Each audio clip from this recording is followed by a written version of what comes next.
साबिक सदर पाकिस्तान आसिफ अली जरदारी के अबाई शर और उनके हल्के नवाब शाह शर में आइन कदीमी ईदगाह के अहाते पर 62 अफराद की जानिब से कब्जे की कोशिशें शरी सरापा एहतजाज।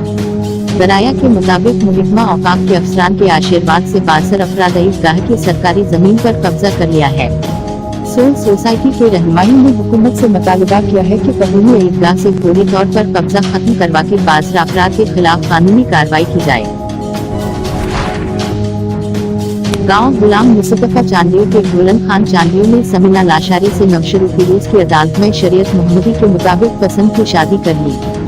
उस मौके पर समीना लाशारी मीडिया से बात करते हुए कहा कि मैंने अपनी मर्जी से पसंद की शादी की है, जिसकी ओर से मेरे रिश्तेदार सुमीर खान लाशारी जैसे खान खादम हुसैन लाशारी जान के दुश्मन बन गए हैं। मुझे और मेरे शौहर गुलन खान को मुतमाद धमकियां दे रहे हैं। हमें उनसे जान का खतरा है, जिसकी ओर से हम छुप छुप कर जिंदगी गुजारने पर मजबूर हैं। उन्होंने अगर मेरे रिश्तेदार मेरे शौहर पर कोई भी मुकदमा दर्ज करे वो झूठा समझा जाए। उन्होंने एसएसपी नवाब शाह से मुतालबा किया कि हमारी जिंदगी को खतरा हमें तहफ़्फ़ुज़ फराहम किया जाए।